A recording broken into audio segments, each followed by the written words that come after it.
우리의 이 믿음의 고백대로 하나님이 성취하실 줄로 믿습니다. 이번 주에 강단의 말씀을 통해서요, 솔로몬이라는 한 사람의 인생을 보게 하셨습니다. 솔로몬이 어떤 사람입니까? 자기 아버지 다윗 왕이 왕의 축복을 그대로 물려받아서요. 보니까 다윗 다음으로 솔로몬이 이렇게 왕으로 섰을 때 성경에서 뭐라고 했냐면 심히 견고했다고 했습니다. 그 나라를요, 하나님이 다윗 왕 때문에 축복하신 거 있죠. 그 아버지의 믿음을 보고 하나님이 축복하신 거죠. 그래서 솔로몬이요, 사실 다 가지고 시작한 사람입니다. 어마어마한 하나님이 주신 축복을 가지고 시작했습니다. 부족한 게 없었죠.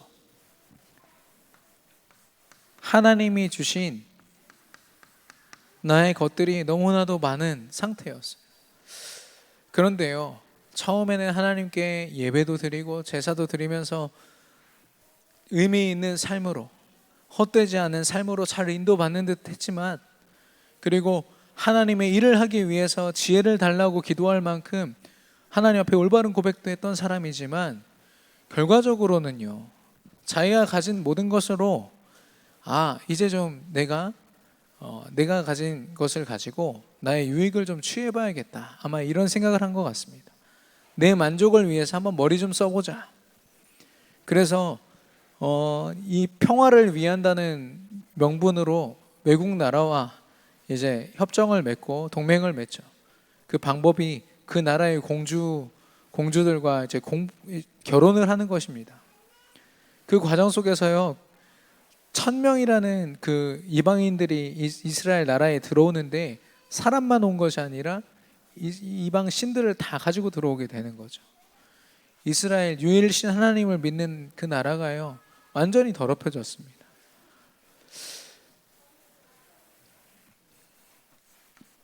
하나님이 주신 나의 것, 그것이 결국에는 하나님의 것으로 쓰임 받아야 하는데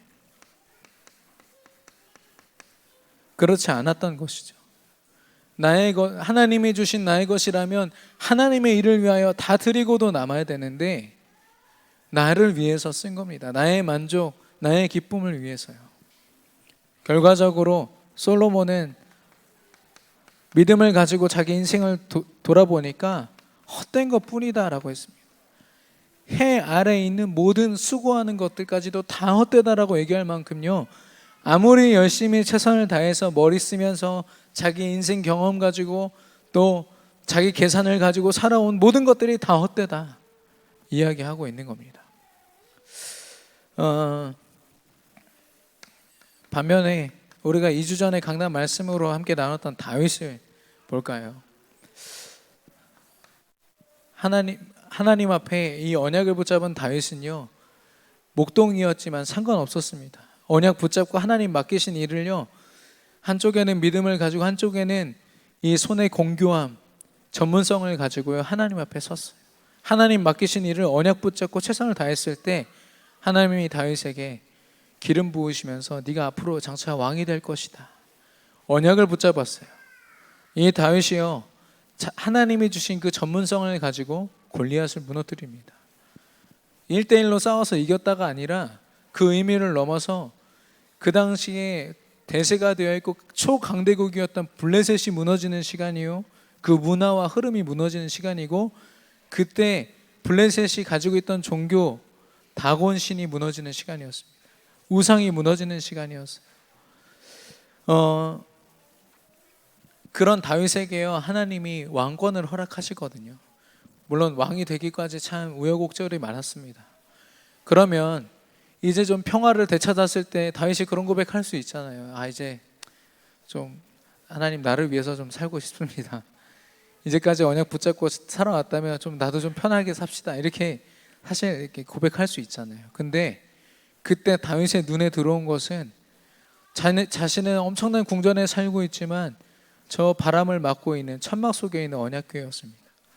하나님의 교회가, 하나님의 말씀이 저런 취급을 당하고 있구나.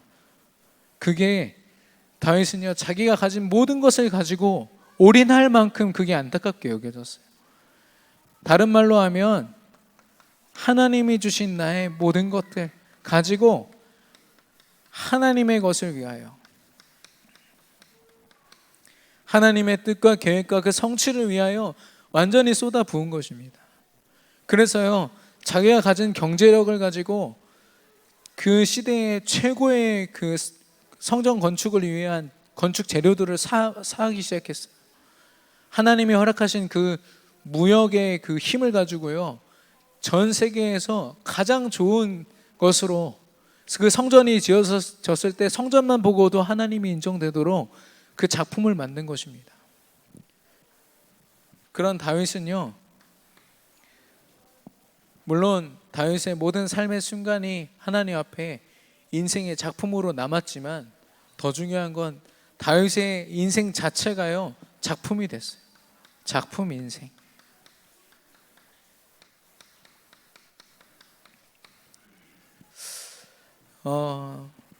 언약을 붙잡고 하나님 앞에 서는 사람의 모습입니다. 사무엘하 23장 1절에서 7절 우리 다 같이 한번 좀 보겠습니다. 사무엘하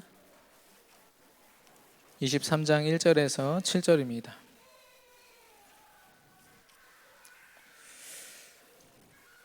전도서가 솔로몬의 그 마지막 고백이라면 이 사무엘하 23장은 다윗의 고백입니다. 사무엘하 23장 1절에서 7절.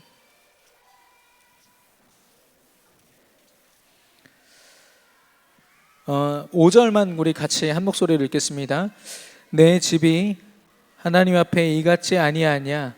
하나님이 나와 더불어 영원한 언약을 세우사 만사에 구비하고 견고하게 하셨으니 나의 모든 구원과 나의 모든 소원을 어찌 이루지 아니하시랴. 하나님이 주신 언약이 더욱더 견고해져서 내 삶이 언약으로 붙들려 있기 때문에 하나님이 성취하실 수밖에 없는 인생이 되었다라고 고백하고 있습니다.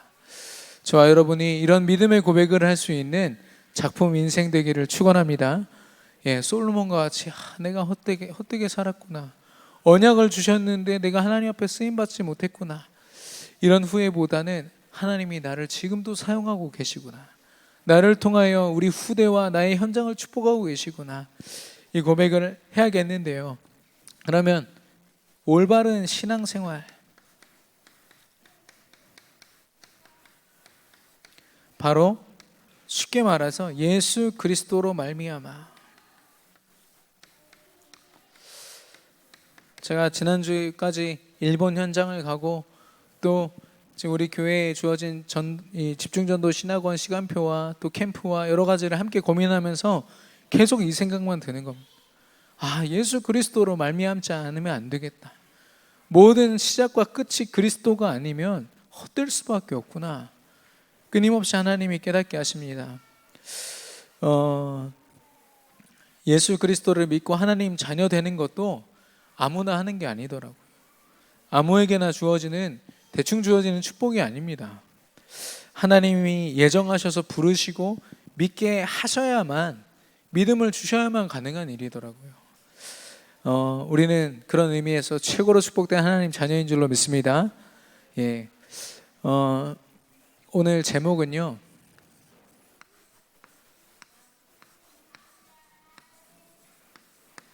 레버리지입니다. 빌립보서 4장 13절. 바울의 고백이죠. 내게 능력 주시는 자 안에서 내가 모든 것을 할 수 있다. 이거는 믿음을 가졌지만 앞으로 일어날 어떤 일도 알지 못한 채 막 던진 말이 아니더라고요. 하나님이 분명히 언약 붙잡은 나를 통해서 하실 것이라는 확신이 있기 때문에 언약을 붙잡은 바울이요, 언제든 이 고백을 어느 현장에서든 할 수 있는 겁니다.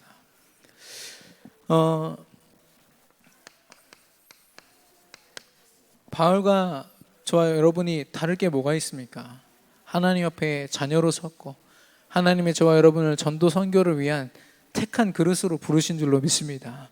그렇다면 하나님이 바알과 같은 응답을, 어쩌면 그걸 능가하는 응답을 우리에게 허락하실 것인데, 그렇다면 우리가 이 믿음을 가지고 어떻게 살 것인가, 무엇을 위하여 살 것인가 계속 고민해야겠습니다. 그게 바로 이제 리버리지입니다. 레버리지는 이제 지렛대라는 얘기거든요. 네, 아시겠지만 우리는 어떤 물건을 절대 들 수 없을 만큼 무거운 물건들이 있습니다. 근데 지렛대가 있으면 들게 돼요. 가능해집니다. 절대 불가능한 것들이 가능해지는 것. 그래서 지렛대라고 얘기합니다. 우리 인생에 내 힘으로 절대 할 수 없었던 것들을 가능케 하는 것을 바로 레버리지라고 합니다. 그렇다면 하나님이 우리에게 주신 첫 번째 레버리지는 뭘까요? 예수 그리스도입니다. 구체적으로 얘기하면 예수가 그리스도 되신다는 언약입니다. 그래서 저는 최고의 레버리지다. 최고의 레버리지. 예수 그리스도로 말미암아 하나님이 구원이라는 축복을 허락하셨습니다. 요한복음 1장 12절에 영접하는 자 곧 그 이름을 믿는 자들에게는 하나님의 자녀가 되는 권세를 주셨으니, 하나님의 자녀가 된다라는 거, 그리스도가 내 안에 주인 되신다라는 거, 여러분에게 정말 어떤 기억으로 남아 있으십니까? 인생에 정말 충격이 되셨습니까? 저는 하나님이 그런 시간들을 주셔서 내 믿음이 굉장히 헛된 믿음이었고 가짜 믿음이었구나를 하나님 확인하게 하셨어요. 그리고 그리스도를 믿는 믿음이 얼마나 강력한 것인지를 깨닫게 하시니까요, 그때부터는 다른 말들이 들려지지가 않더라고요. 비록 부족하지만 그 언약을 붙잡고 살아갈 수 있도록 하나님이 인도하셨습니다. 구원이란 건요, 그런 능력입니다. 바로 우리 인생을 옥죄고 우리를 그 함정 올무 틀 속에서 무너뜨리려 하는 사단의 권세를 이길 유일한 방법은요, 내 인생 주인이 그리스도 되는 거예요. 그리고 죄인의 모습으로 끊임없이 하나님 앞에 대적하며 죄를 지을 수밖에 없는, 불신자들이 아무리 열심히 살아도 하나님을 대적하는 인생인 겁니다. 근데 그런 삶을 살 수밖에 없는 우리에게 죄에서 해방되는 권세가 되어 주셨어요. 그리고 지옥 같은 삶을 살다가 지옥 갈 수밖에 없는 우리의 운명을요, 완전히 바꾸신 거 있죠. 영접의 의미는 이렇습니다. 눈에 보이지 않지만 어마어마한 일들이 그 인생 속에 일어난 거예요. 당연히 생각했던 재앙들, 저주, 그리고 불행, 이걸 가지고 우리는 결국에는 귀신을 찾아갈 수밖에 없는 운명이었어요. 점쟁이를 찾아가고 무당을 찾아가고 여러 다른 종교를 찾아가서 이걸 해결을 해달라고 구걸해야 되는 그런 인생이었습니다. 근데요, 그리스도의 권세로 말미암아 재앙과 상관없고 저주와 상관없고 불행과 상관없는 가장 행복한 하나님의 자녀가 된 줄로 믿습니다. 이 어느 정도냐면요, 재앙이 와도요, 모든 사람이 재앙이라 말하는데 나는 상관없는 거예요. 모든 사람이 너 저주받았어라고 얘기할 때도 나는 괜찮은 거죠. 가장 불행해 보인다고 제 친구들이 불신자 친구들이 저한테 교회 일을 하는 걸 보면서 야, 너 진짜 불쌍하다 이렇게 얘기하더라고요. 근데 저는 오히려 그 친구들에게 불쌍하다라고 그냥 대놓고 얘기를 했습니다. 너희들이 내 안에 있는 이 행복을 안다면 그런 얘기 안 할 텐데 좀 불쌍하다 야, 이렇게 제가 얘기했더니 술 한잔 하더라고요. 근데 재앙, 저주, 불행 더 이상 우리와 상관없어질 만큼, 와도 상관없을 만큼 하나님이 권세를 그리스도 이름으로 말미암아 허락하신 겁니다. 저와 여러분이 이 축복 속에 있는 줄로 믿습니다. 두 번째로, 구원을 통해서 우리에게 주어진 신분과 권세, 하나님 자녀의 7가지 축복 여러분 아시죠? 근데요, 그거보다 더 중요한 것이 있습니다. 그리스도를 내 안에 주인으로 영접하는 그 순간요, 성삼위일체 하나님께서 내 인생 속에 역사하시는 겁니다. 하나님이 내게 말씀을 주시고 예수 그리스도가 그 말씀의 주인공 되시고, 그리고 성령 하나님이 그 말씀, 그 언약을 내 삶 속에 성취해 가시는 삶. 더 이상 나를 드러낼 이유가 없죠. 뭐 나를 죽여라 말아라 갈라디아서 2장 20절 외칠 필요가 없습니다. 왜냐, 하나님이 다 하시니까요. 뿐만 아니라 예수 그리스도의 삶 중직의 권세가 나의 권세로 오게 된다는 겁니다. 그리스도가 그 권세를 가지고 나의 주인 되시니까요. 그래서 왕으로 오시고 제사장의 권세로, 또 선지자의 권세로, 그래서 그 그리스도가 이 삼중직으로 무엇을 했느냐? 요한일서 3장 8절에 마귀의 일을 완전히 멸하신 줄로 믿습니다. 제사장의 권세로 말미암아 왜 오셨느냐? 우리를 죄와 사망의 법에서 생명의 성령의 법으로 옮기시고 해방시키기 위하여서. 선지자의 권세로 그럼 어떻게 하셨는가?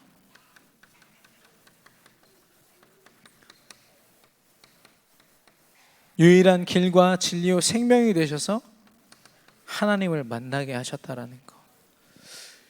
이 삼중직의 권세를 가지게 된 겁니다. 이 구원의 축복으로 말미암아요. 우리의 신분 권세가 이렇게 축복받았습니다. 뿐만 아니라 우리의 모든 삶의 배경은요, 천국 배경이에요.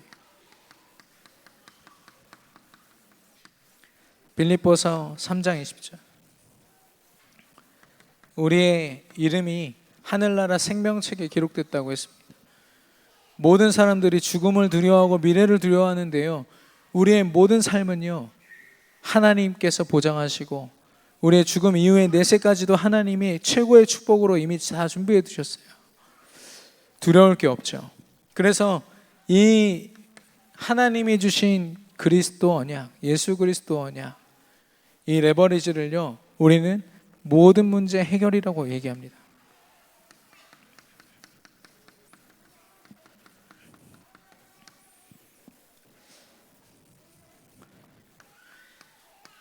어떠한 과거든 상처가 가득하고 문제가 가득했어도요, 그리스도로 말미암은 우리의 모든 과거는 발판이 되고 하나님 앞에 쓰임받는 과거가 됩니다.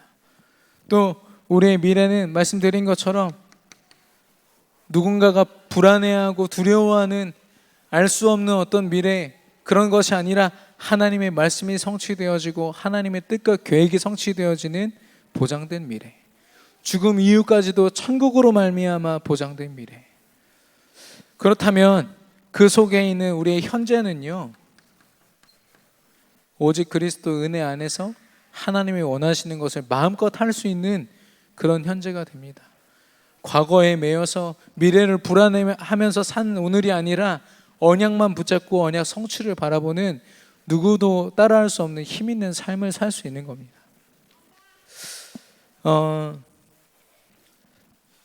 오늘 제가 이렇게 우리 대학 청년부랑 같이 장태산 등산을 한 후에 급하게 좀 이렇게 전도 현장에 갔어요. 한 청년을 어떤 전도자가 만나게 해주셔가지고 만났는데, 복음을 한참을 설명을 했거든요. 설명을 1시간 가까이 했는데 어렵다, 믿어지지 않는다, 이렇게 얘기를 하더라고요.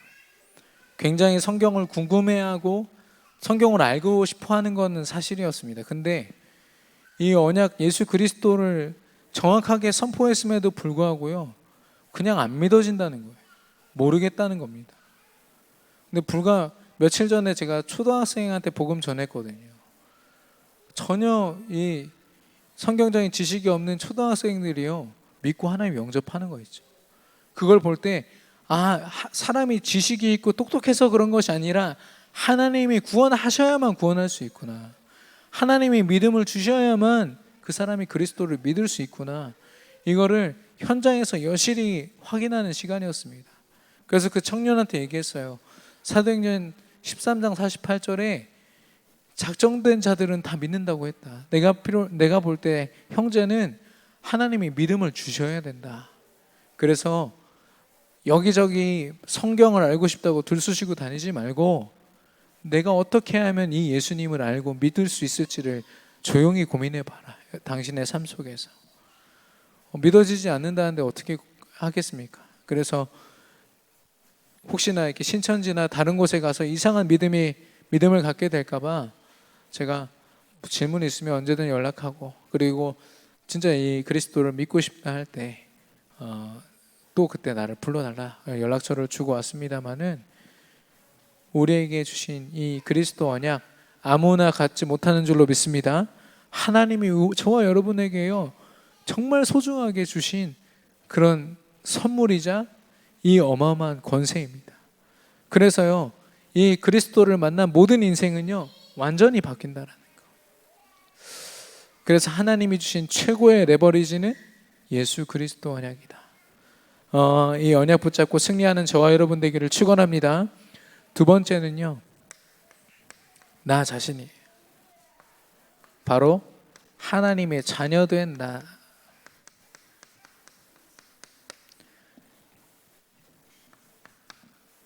하나님이 저와 여러분을요 믿음을 주실 때부터 이미 바울을 부르실 때 그랬잖아요. 이는 나의 일을 위하여 택한 나의 그릇이다라고 고백하셨습니다. 말씀하셨어요. 저와 여러분도 마찬가지입니다. 그릇이 작든 크든 어떤 모습이든 상관없이요 하나님의 일을 위해서 택한 받은 하나님의 그릇입니다. 그런 저와 여러분을요 하나님은 하나님의 일을 위하여 분명히 쓰실 거예요. 왜냐하면 우리가 가진 믿음은 어떤 믿음입니까? 예수가 그리스도 되신 믿음으로 말미암아 이제는 그리스도가 나의 그리스도 되고 또 내 인생의 완전한 주인 되기 원하는 그런 믿음 아닙니까?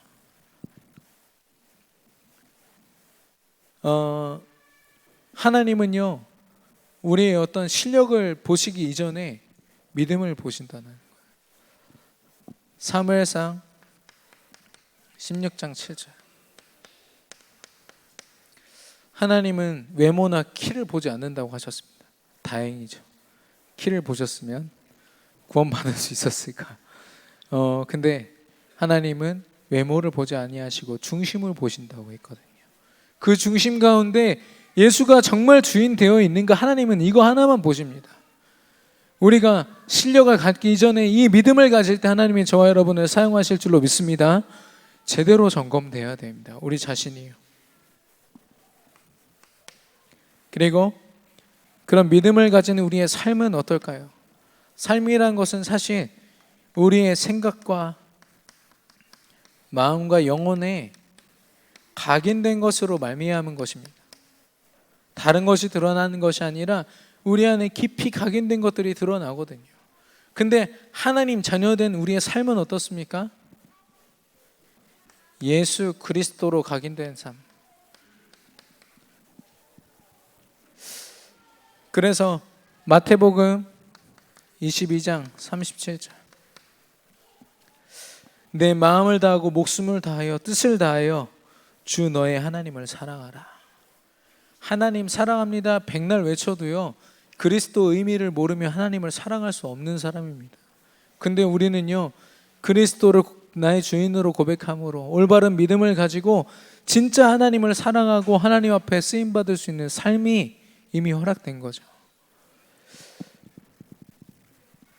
그런 삶을요 환경이 무너뜨릴 수 있을까요? 문제, 어떤 문제든 그 삶을 무너뜨릴 수 있을까요? 사건. 사실 이 환경과 문제와 사건은요 우리 인생의 평생 동안 따라올 것들입니다. 여기에 매여 있다가는 진짜 하나님 앞에 쓰임받을 수 없거든요.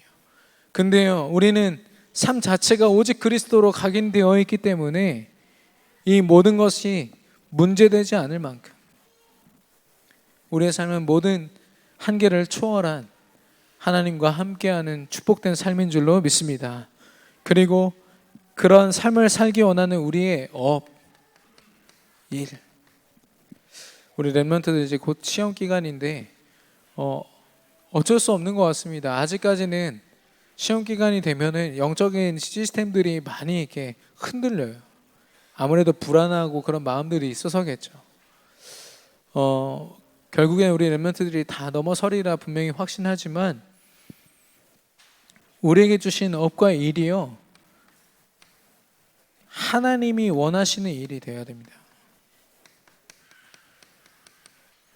솔로몬이 이걸 놓친 거죠. 솔로몬은 다른 것을 헛되다고 얘기하지 않았습니다. 내 삶 속에 어떤 걸 이루지 못해서 헛되다가 아니라 내가 언약 따라가지 못하고 하나님 원하시는 일을 이루지 못해서 내가 헛되다 이 고백을 한 거죠. 하나님이 원하시는 일이 뭡니까? 하나님이 주신 언약의 성취를 보는 겁니다. 그래서 날마다 강단 말씀과 기도 수첩을 통한 사모으로 말씀을 붙잡지 않은 사람은 미안하지만 일을 하고 있지만 하나님의 성취를 보지 못하는 사람입니다. 말씀을 붙잡고 기도하지 않으면요, 언약 성취가 아니라 그냥 내가 이루는 그런 굉장히 육신적인 삶을 살 수밖에 없는 상태가 됩니다. 결국엔 언약 성취를 통하여 살아계신 하나님을 날마다 확인하고 그 하나님을 증거함으로 하나님 나라를 확장하는 것. 지역 복음화, 민족 복음화, 세계 복음화도요, 결국 사실 이겁니다. 하나님 나라가 확장되어서 전 세계 온 열방 민족으로 하여금 예수만 그리스도라고 외치도록 만드는 것이 우리의 사명이고 우리에게 맡겨진 일 아니겠습니까? 하나님이 그런 증인이 되리라 말씀하신 겁니다. 하나님이 내게 역사하셨더니 내가 병이 나았어, 이런 증인 말고요, 이 병 낫게 하신 그리스도만이 모든 문제 해결자야 라고 우리가 전도해야 되는 거 있죠. 그래서 저와 여러분이 특별히 이 부분을 두고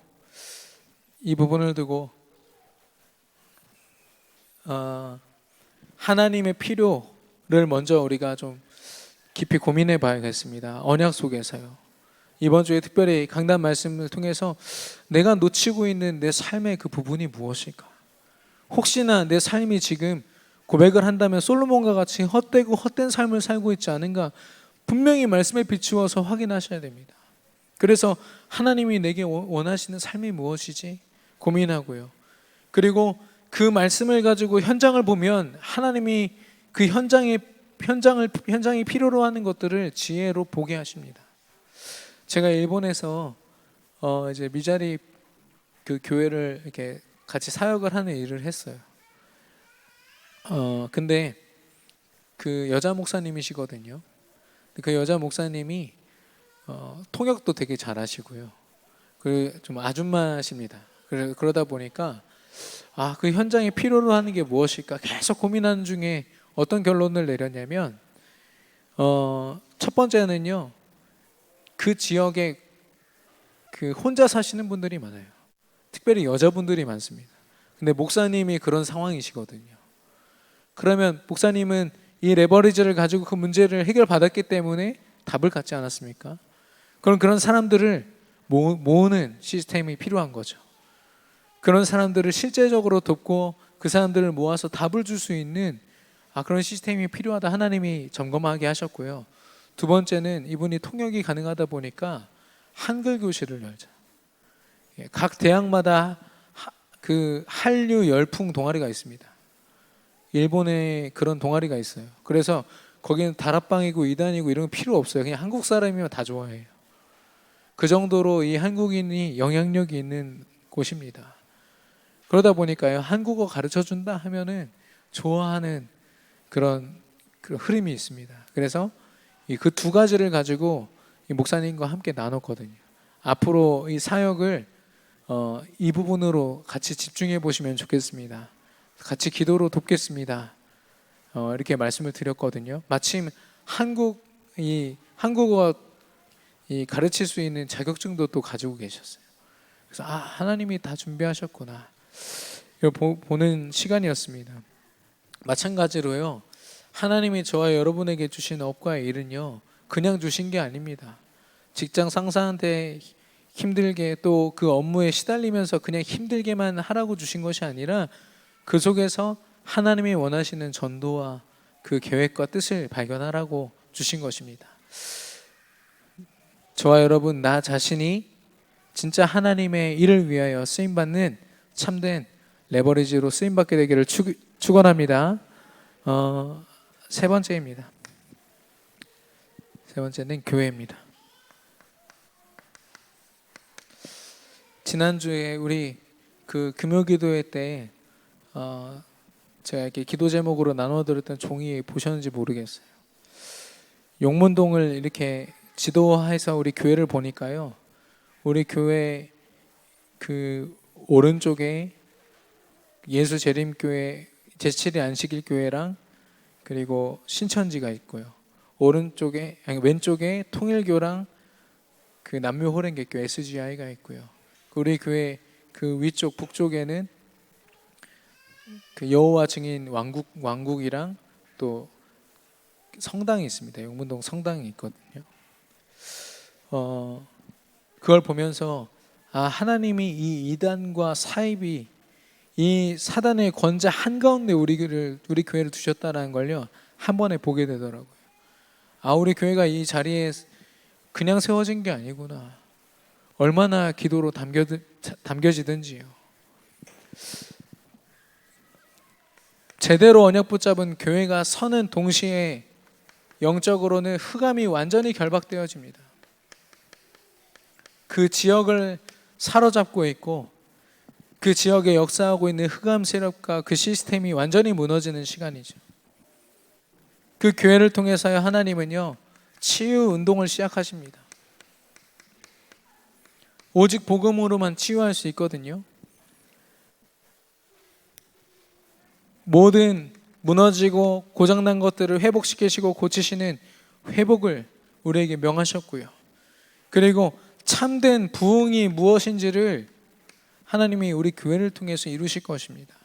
양적인 부흥이 아닙니다. 그리스도 언약 붙잡고 하나님 앞에 생명 얻은 자들이 세워지는 것이 그 부흥이죠. 사도행전 8장 4절에서 8절.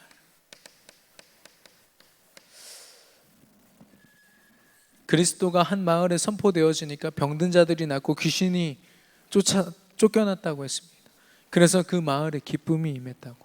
우리 교회를 통해서 하나님이 치유 운동을 일으키시고 이 마을과 우리 모든 성도들이 밟는 현장에 기쁨이 임할 줄로 믿습니다. 하나님이 치유 운동뿐만 아니라 서밋 운동을 우리에게 허락하셨습니다. 바로 그 가운데 복음에 반응하고 우리와 함께 전도 운동할 제자들을 하나님이 예비해 두셨고, 이 복음이 끊임없이 선포되어지는 시스템들을 하나님이 이미 다 예비해 두셨습니다.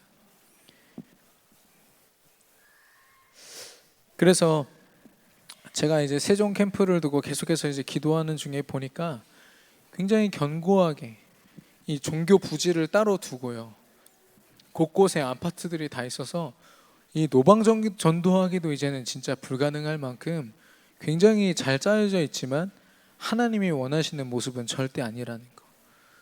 그 한가운데 있는 세종 청사는요, 이 용이 또아리를 틀고 있는 모습으로 지어진 형상화된 그런 건물입니다.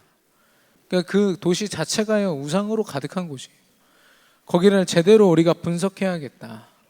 하나님이 분명히 이 시스템 허락하시고 교회 세우게 하실 것인데 제대로 분석해야겠다. 내일 우리가 본 캠프지만 우리가 함께 그 현장을 제대로 좀 분석해 보려고 합니다. 지도를 펼쳐놓고 각 지역에 흩어져서 그곳이 얼만큼 영적으로 무너져 있는지를 분명히 확인하고 기도할 수 있도록. 그래서 바울은 가는 곳마다 회당을 찾았습니다. 서원을 찾았습니다. 이 복음에 반응하는 후대들을 찾기 위하여서, 또 제자들을 찾기 위하여서 이곳으로 들어갔고요. 그리고 그 현장에서 브리스길라 아굴라와 또 루디아 같은 전문인을 만났습니다. 엘리트들을 만났죠. 물론 병든 자들을 치유하고 오직 이 복음으로 말미암아 그들을 회복시키는 것도 중요하지만 그 가운데서 활발하게 복음 운동할 사람 한 사람, 바울과 같은 한 사람만 세워져도요 어마어마한 일이 일어난다는 것을 바울이 알았던 겁니다. 결국엔 하나님이요 우리를 통해서 또 다른 교회를 세우게 하실 것이고, 우리가 속해 있는 모든 업의 현장과 우리의 가정은요 지교회가 될 것입니다. 그래서 그 현장에 흑암이 꺾이고 치유운동, 서밋운동을 감당하는 교회들이요 점점 더 확장되어지는 것이요, 이걸 통해서 결국엔 하나님은 하나님의 뜻인 세계 복음화를 이루실 것입니다. 우리 세종 캠프 내일 할 텐데 제가 계속 말씀드리는 것은 진짜 많이 기도하면서 이렇게 준비를 했는데 쉽지가 않더라고. 다른 지역이랑 또 다른, 애초에 그 도시가 계획될 때부터 이미 굉장한 풍수지리와 무속의 배경 속에서 지어졌기 때문에 우리가 진짜 흑암결박하면서 그곳에 가야겠다 마음이 담겨집니다. 예수가 그리스도 되신 이 언약, 하나님이 주신 최고의 레버리지고요, 그 언약을 붙잡은 나, 겉모습이 어떻든 내가 가진 직업이 어떻든 상관없이 하나님은요 나를, 저와 여러분을 사용하실 줄 믿습니다. 그리고 언약 붙잡은 교회, 올바른 언약 전달하는 교회를요 하나님이 세계 복음화를 위해서 쓰실 것입니다. 저와 여러분이 하나님의 레버리지로 쓰임받는 각 개인이요 또 교회가 되기를 축원합니다. 시대적으로도 그랬습니다. 7명의 렘넌트들이 바로 이런 사람들이었어요. 언약 붙잡고 하나님 앞에 섰는데요, 이 사람들 때문에 시대적인 그 영적인 모든 흐름들이 완전히 다 뒤엎어졌거든요. 뿐만 아니라 바울이 곳곳에 세운 에베소, 고린도, 빌립보 교회, 이런 교회들이요 언약 붙잡고 제자 키우고 하나님의 일을 하다 보니까 로마가 복음화 되어지는 그 축복 하나님이 허락하셨습니다. 결론입니다.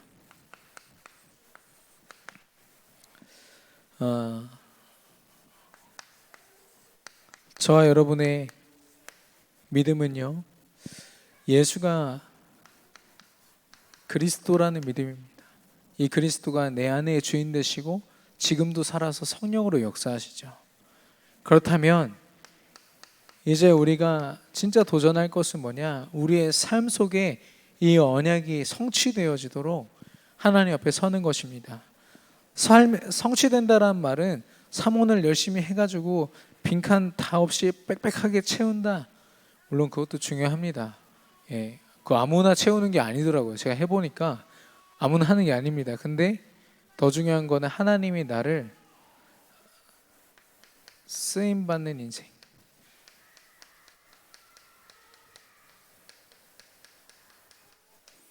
솔로몬이 후회했던 건 아마 이것 때문에 그렇습니다. 내가 언약을 가졌어요. 믿음을 가졌지만 하나님 앞에 쓰임받지 못했습니다. 내 거 앞세우다가 창세기 3장이라는 영적 문제 때문에 하나님 앞에 쓰임받지 못했던 것이죠. 하나님 앞에 쓰임받는 이 삶을요 우리는 전도자의 삶이라고 합니다.